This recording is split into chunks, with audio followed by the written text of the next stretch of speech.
is our God. Every tribe sing praise and glory, honor and strength unto our God, unto our God. Matchless, endless, love unrestrained. This is our God. Every tribe sing, ayo, ayo, ayo, wow. Ayo, ayo, ayo, wow. We sing, ayo, ayo, ayo, wow. Ayo, ayo, ayo, wow. Oh, there is no one like our God. No one. There is no one like our God. There is no one like our God. There is no one like our God. Wala kang katulad, O Diyos. Wala kang katulad, O Diyos. No hay nadie como nuestro Dios. No hay nadie como nuestro Dios. There is no one like our God. We sing, there is no one like our God. There is no one like our God. There is no one like our God. Praise and glory, honor and strength unto our God, unto our God. Your matchless, endless, love unrestrained. This is our God. Every tribe sing praise and glory, honor and strength unto our God, unto our God. Your matchless, endless, love unrestrained. This is our God. This is our God. Ayo, ayo, ayo, wow. Ayo, ayo, ayo, wow. Ayo, ayo, ayo, wow. Ayo, ayo, ayo, wow. Ayo, ayo, ayo, wow. Ayo, ayo, ayo, wow. Ayo, ayo, ayo, wow. Ayo, ayo, ayo, wow.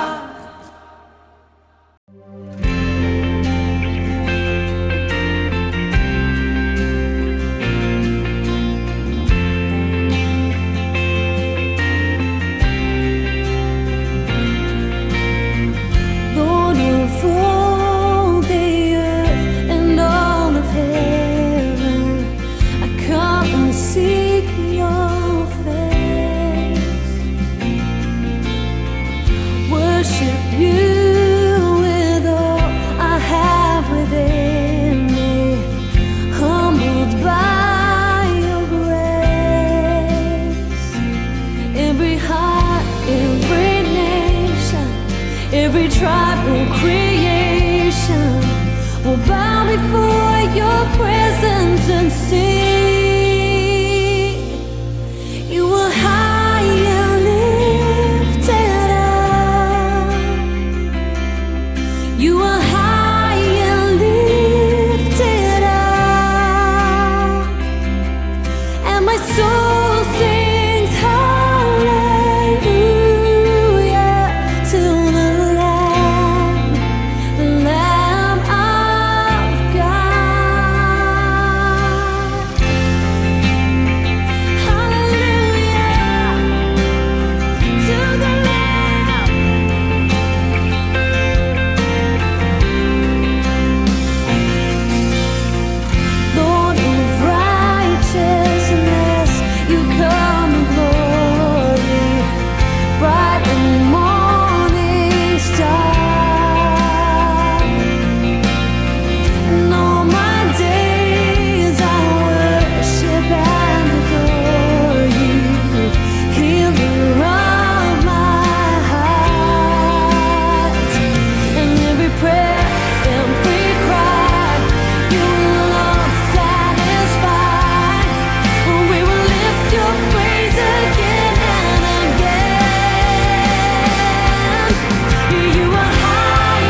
manood sa kanilang mga tahanan.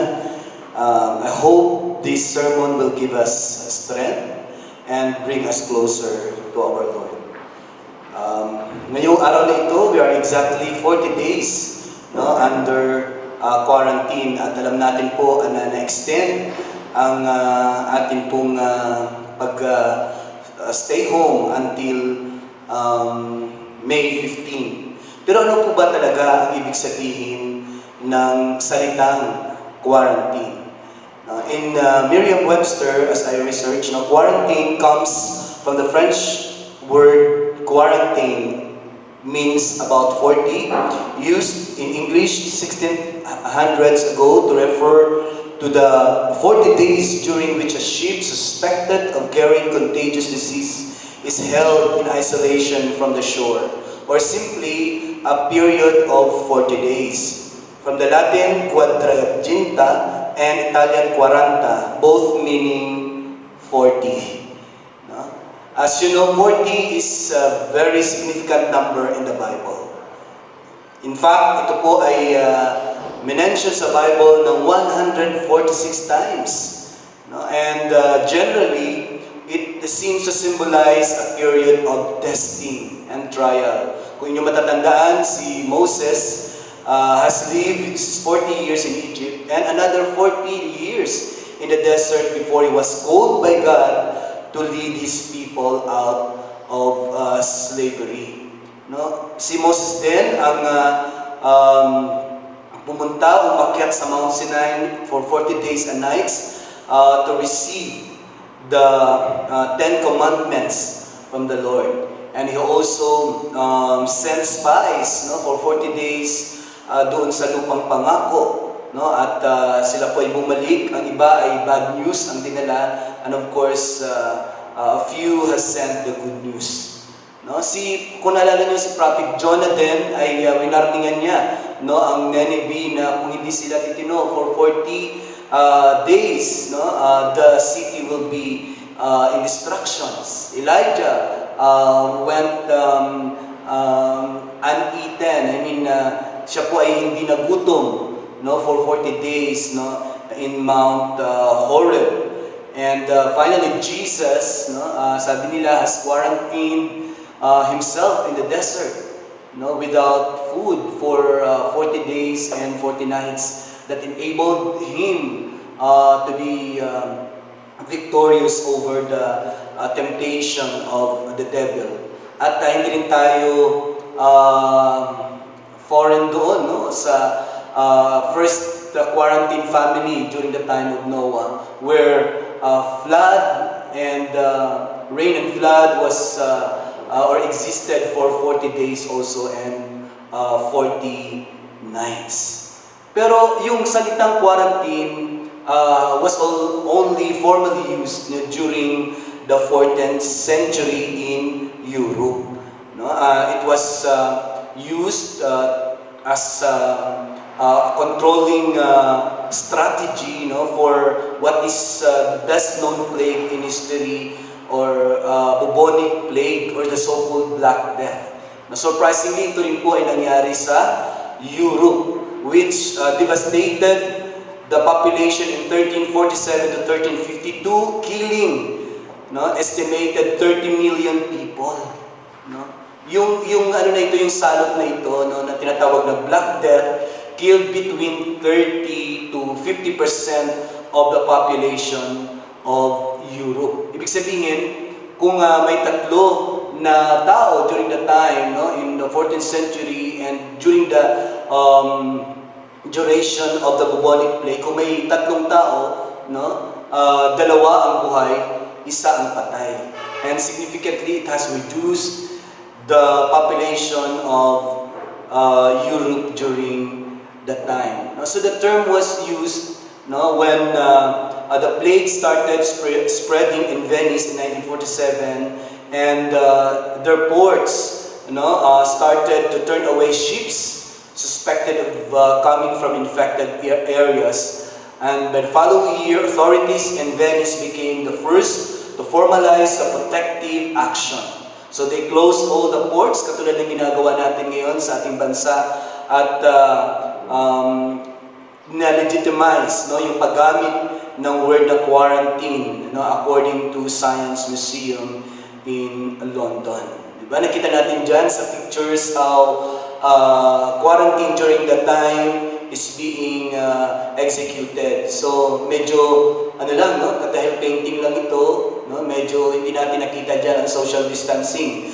Pero foods and water are being rationed. No, meron po silang mga tent, no, doon sa loob ng nakabakod na lugar, no, certainly to contain the spread of this contagious disease. No? So, in the Bible, no, or even before 19th century, no, people believe na pag may mga pandemic o may mga katulad nitong pangyayari, no, it is of supernatural origin. No? Medyo hindi pa sila masyado noon sa science, and they believe na ito po ay punishment from the gods or God, and because of the result of population sin. No? And the only effective action which slowed the spread of the disease was to quarantine. No? Was to quarantine the sick. No? And it is known today as social distancing, no? At yung iba pa nating ginagawa, no, to curtail this present day pandemic na tinatawag nating COVID-19. So certainly during the time, the consequence of the epidemic is far-reaching and completely almost, no, changed the way of living of the medieval European society. So while we can trace the use of quarantine during this time, no, of Black Death or bubonic plague, no, the practice of isolating the sick stretches back. No? Hindi lang doon, kundi nung dati pa, no, back much farther. In fact, no, reference of quarantine could be found in our Bible. Now, let us see what Leviticus 13 verse 45 to 46 says. Now, sabi dyan, those who suffer from a serious skin disease must tear their clothing and leave their hair uncombed. They must cover their mouth and call out unclean, unclean. And as long as the serious disease lasts, they will be ceremonially unclean. They must live in isolation in their place outside the camp. Now, does this sound familiar now? Tatakpan daw, no? Tatakpan daw ang mouth, no? Tatakpan ang mouth at maninirahan mag-isa. No? The disease, or the person who has a contagious disease must cover his mouth. No? Similar to what we are doing today. Dapat nagmamask, di ba? Tama? No? And you are isolated or you are being quarantined.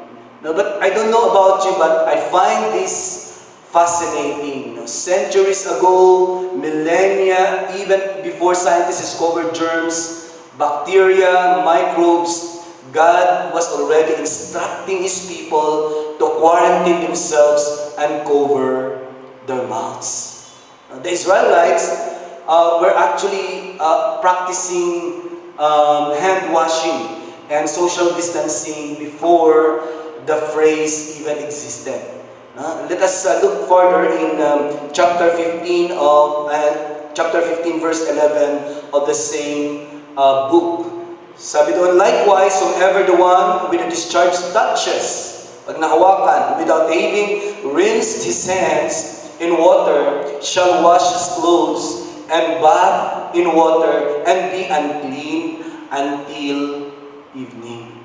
So kung may nakahawak ka daw, no, ng isang taong may discharge, no, at hindi ka naghugas ng kamay, no, you will be ceremonially unclean. No? You will be unclean until evening. And you risk the chance of having similar disease. So ano po ba ang ibig sabihin ng ceremonially unclean? No? It meant that a person wasn't supposed to touch or have contact with anyone else and thus risk spreading the disease or infection. Diba? Social distancing. Amen? No? So ano po ang mangyayari pag na-touch? No? Or pag hindi ka pa nakapaghugas ng kamay. No? By the way, in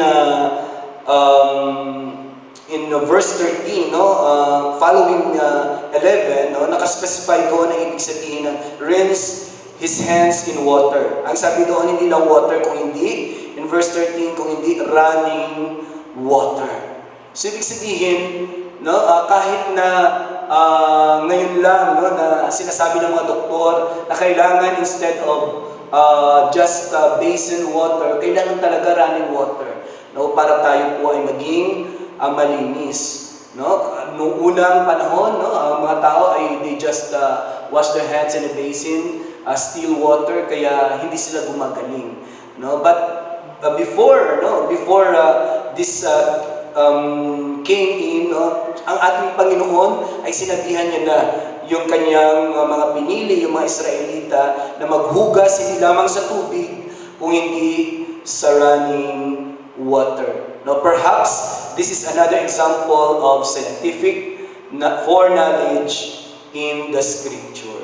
The point is, if God was instructing the Israelites on hand washing and social distancing thousands of years before we understood the reason behind it, then clearly God knows more than we do and is always looking out for us. Now, at time, the Israelites probably didn't understand why God gave them these rules. Just like them, you and I won't always know why God gives us certain commands and instructions. But of course, yung pinakamaganda nating gawin is to follow the instructions of God He has given in the Bible, because He knows more than we do and is looking out for us. Now, clearly, the Bible confirms that the best ways we can control or restrain COVID-19 are quarantine or 40 days quarantine. Sinabi ko lang kanina sa ating pong introduction that we are now exactly 40 days from the first time na dineclare ni President na Luzon and other areas of the country will be placed in quarantine. So I really believe na after this day, things will never be the same again. Kasi 40 days ang sinabi ng Panginoon na patungkol sa quarantine. Of course, social distancing. Hindi ibig sabihin nito na wala na tayong pakialam sa ating kapwa, kung hindi because of the disease, kailangan muna nating huwag masyadong lumapit sa isa't isa physically. But of course, we still need to maintain our relationships by taking care of each other. And also, hand washing. Hindi ito yung hand washing na ginawa ni Pontius Pilate, nang siya po ay nag-guilty doon sa gagawin niyang pagpapako ng ating Panginoon sa krus, because he believes na ang ating Panginoon ay inosente, but because of the pressure of the people during that time, ginawa niyang linisin ang kanyang sarili by doing hand washing. So hindi po yan ang gustong mangyari sa atin ng Panginoon. Hand washing for sanitation, for purposes. So pero kung nagawa na natin ang mga bagay na ito, which is not only scientific but biblical, so ano na ang ating gagawin? What is next kung nagagawa naman natin yung pinapagawa sa atin ng gobyerno? As children of God and as believers of Jesus, ang kailangan natin gawin ay antayin ang Panginoon. Amen? Mag-antay sa Panginoon. Watch out for God kung ano po ang gagawin niya sa atin during this time. I'm so excited kung anong gagawin ng Panginoon after this. I really believe that there would be some positive outcome that would come out from this pandemic. So let us wait upon the Lord. Pero alam natin that waiting is one of the most trying of all trials. Di ba? Mahirap mag-antay. Sino dito ang gustong mag-antay? Di ba? Wala naman. However, let us always remember that trial is a test. And the greater the battle, I will repeat this, no? The greater the battle, the greater is the victory. I hope, no, with these 3 points that I will bring out, no, the blessings from waiting, ay makapagbigay sa atin ng tulong habang tayo po ay naghihintay na matapos ang SCQ na ito. Sabi nga, no, when you do not know what to do, just wait. Amen? Now, when you do not know what to do, you just stand and wait. So this is what the Isaiah has to say about waiting. In Isaiah 40 verse 31, sabi diyan, "But they that wait upon the Lord shall renew their strength. They shall mount up with wings as eagles. They shall run and not be weary, and they shall walk and not faint." Wow! What a beautiful and powerful passage. No, this is one of my favorite. So ano daw ang dapat una nating gawin, no, as we wait? No? Kitang-kita naman dito, no? Siguro walang magkukontra pag sinabi ko that the first thing we needed to have, no, while waiting is patience. Pasensya, no? Hindi pasensya na tinapay, no? Kung hindi pasensya means nagpapatuloy pa rin tayo. We are enduring, we are persevering. No? We are persisting. No? Hindi tayo umaatras. No? Nagpapatuloy po tayo sa ating ginagawa. Amen po ba? No? In Hebrews 10:35-36, sabi ng, "Therefore, do not throw away your confidence, which has a great reward." Amen? When you believe, you will have a reward. For you have need of endurance, so that when you have done the will of God, you may receive what is promised. Merong mga time kasi na pagkatapos natin ng amen, no? We oftentimes demand answer. And before maka-answer yung Panginoon, sometimes we already have stopped praying.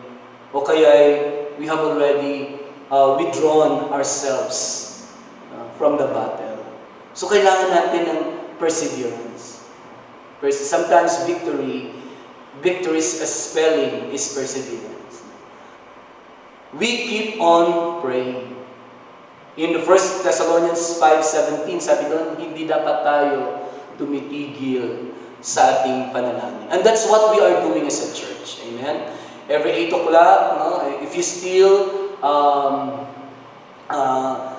if you are interested, no, and still not doing this, no, every 8 o'clock, no, we gather as a church, no, sa mga bahay-bahay natin, no, pamilya, and then we lift the situation up to the Lord. We sing songs to God. No, ang title ng ating pong devotion na yan ay Build an Altar. This is an 8 o'clock p.m. habit na ginagawa ng ating church. So I really hope na makapag-join tayo. Kaya nga kasi sabi sa Biblia, the more na tayo po ay nananalangin, the more na tayo po ay lalakas. The more na mas marami tayong nananalangin, the more na ang power nito para sa ating Panginoon ay mas malaki. Amen po ba? No? I just want to share with you some good things na nadulot ng quarantine ito sa aking family. No, before the quarantine happened, no, we desire as a family na magkaroon kami ng family devotion, pero hindi siya natutuloy-tuloy. No? Oftentimes, ako lang narilang sa sarili ko, minsan dalawa kami ni Mrs., pero hindi kasama yung aming mga anak.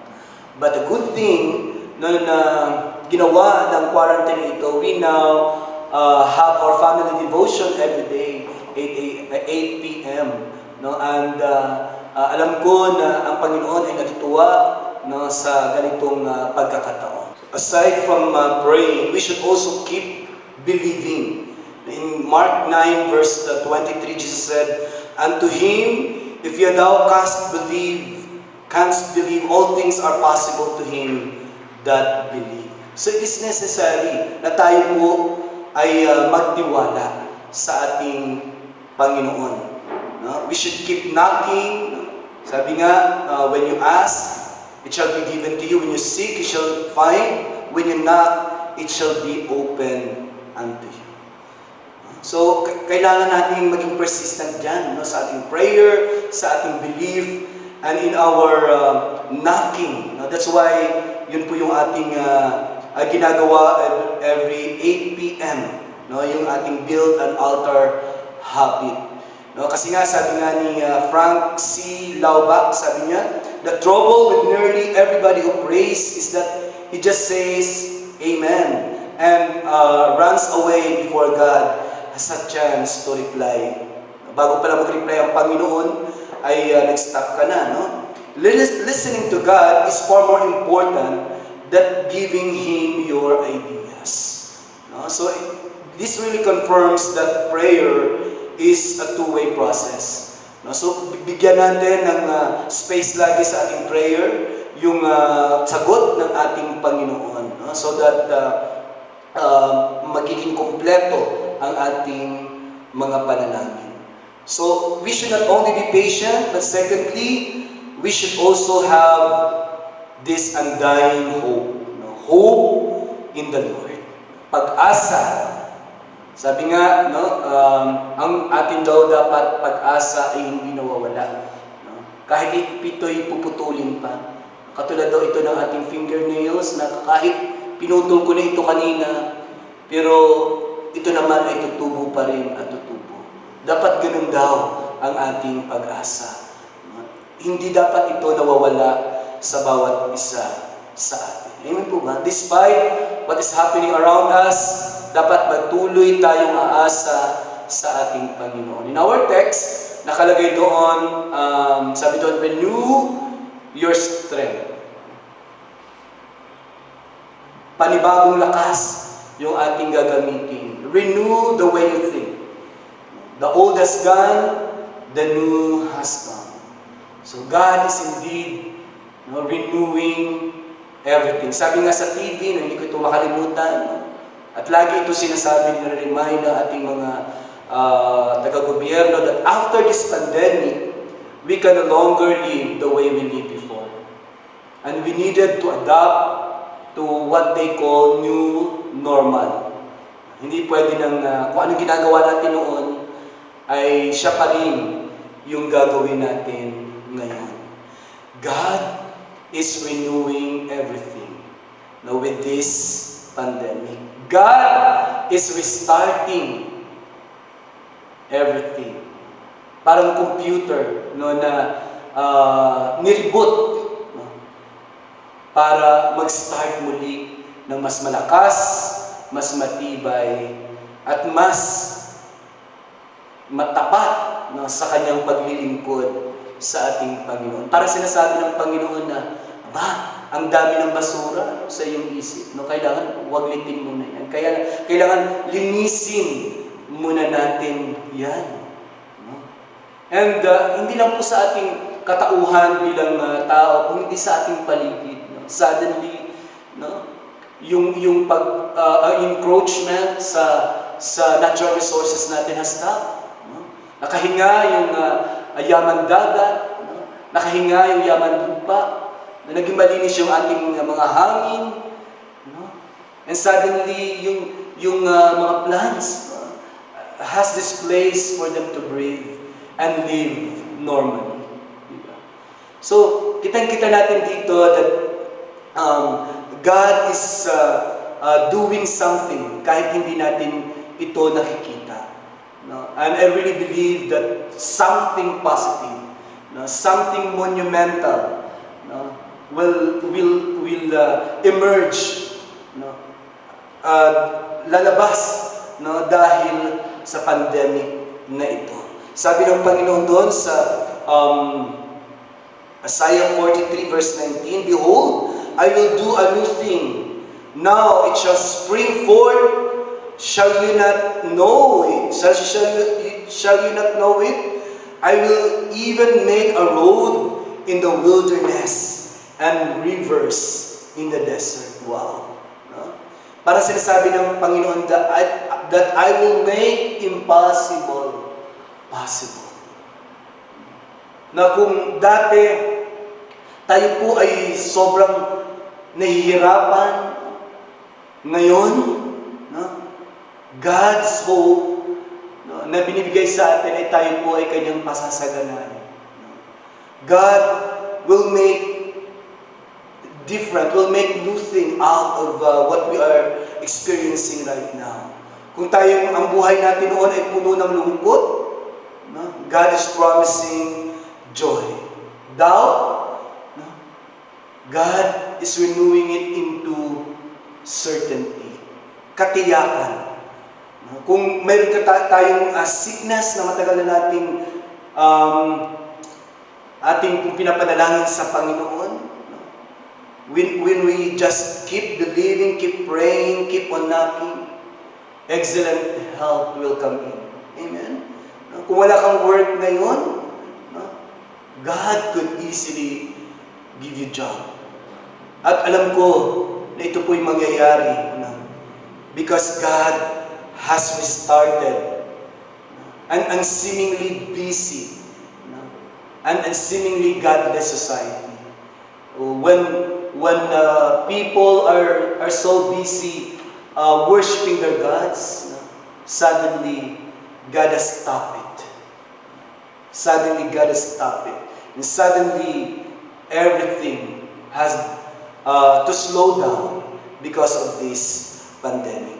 No, in just a little above our main text, sabi doon in Isaiah 40 verse 28, haven't you heard the everlasting God, the Lord, the creator of the ends of the earth, doesn't faint, He isn't weary, His understanding is unsearchable, He gives power to the weak, He increases the strength of him who has no mind. Yes, God never stops working. At sa katulad na sinabi ko kanina, I really believe that God is raising new kinds of believers, new kind of passion in serving the Lord that will engulf His people. Tabernacle worship will usher people to God. Powerful prayers, intense evangelism will happen. New things, new era of worshipers. He will not only renew their strength, but as our text said, we will mount our wings like eagles. Amen. We will reach the heights. As real children of God, we will go there. Iwanan na natin yung ating mga selfish desires, selfish ambition, all for the glory of God. Amen? No? So, as we wait, let us be patient, let us hope in the Lord, and finally, let us focus on Jesus. It is a fact that we are living in a society that is so much is going on around. Napakarami na nangyayari. So much so that sometimes we are overwhelmed by this, natatabunan tayo, and sometimes hindi natin naintindihan, but we became out of focus to our God.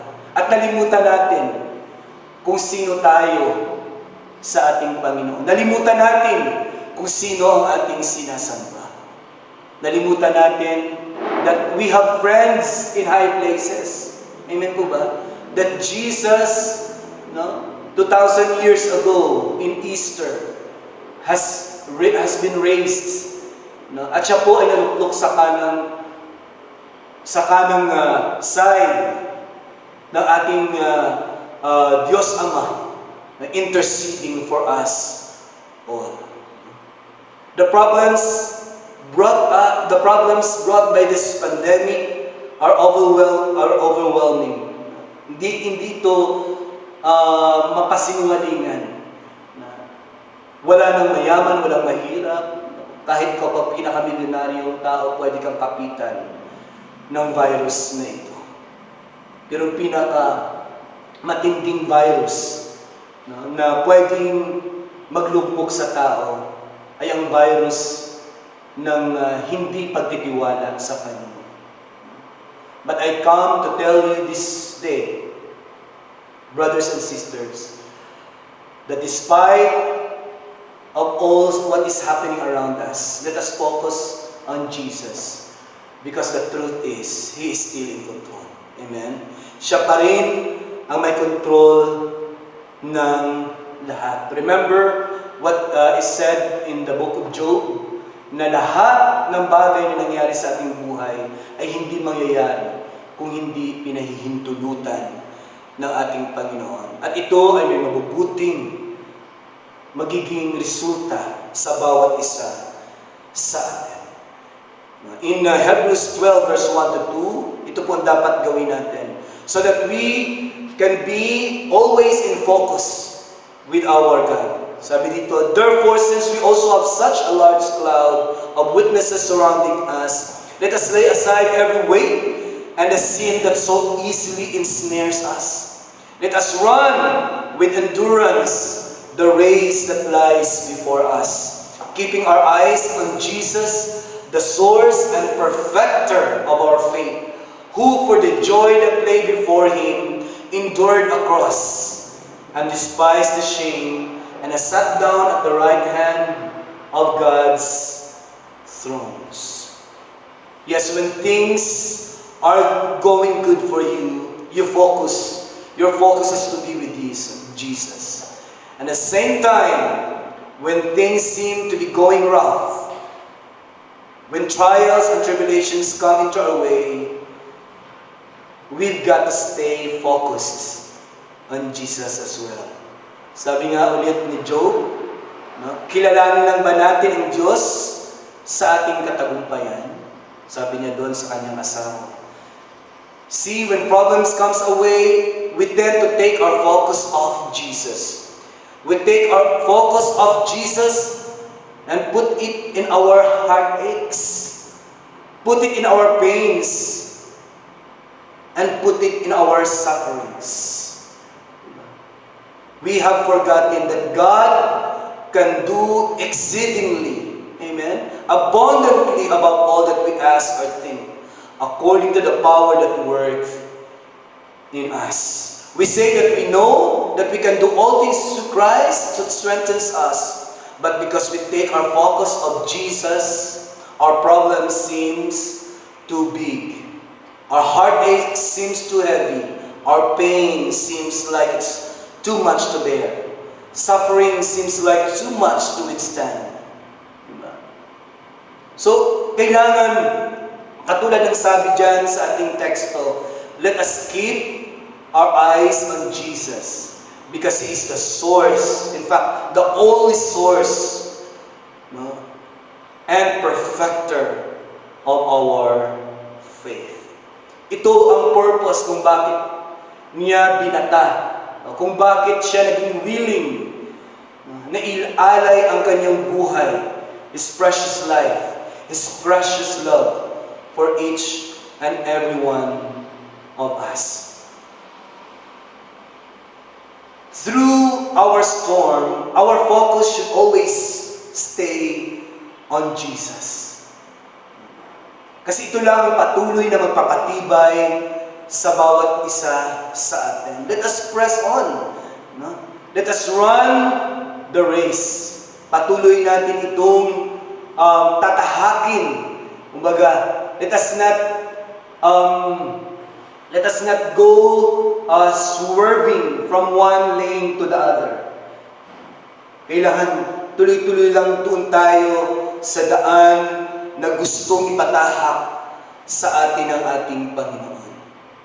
Kapatid, kung ikaw ngayon ay, when you are already at the place where parang malapit ka nang bumigay, malapit ka nang mag-break, malapit ka nang sumabog, refocus your eyes, your thoughts on Jesus. Siya lang ang makapagbibigay ng kalutasan sa ating mga problema. Let us be patient. Let us not hope, because in a little while, let us hold on, because in a little while, everything will be alright. Amen? Everything will be alright. Kaya nga sabi ng Panginoon, no, doon sa ating teksto, they walk and not be faint. Paano mangyari yun? We can only do this by walking in faith, which is walking in His Word. Sabi nga, no, for we walk by faith, not by sight, says 2 Corinthians 5:7.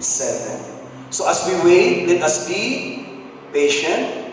Let us have hope in the Lord and focus on Jesus. Hallelujah. Are you currently in the place of waiting? Perhaps you are waiting for a job, for healing, for restoration in a relationship, or for wisdom to know where you should go next. The place of waiting is a place where we are all familiar with. It's a place we find ourselves in often over the course of our lives. Though it's a familiar place and one we know well, we can often grow weary on our waiting.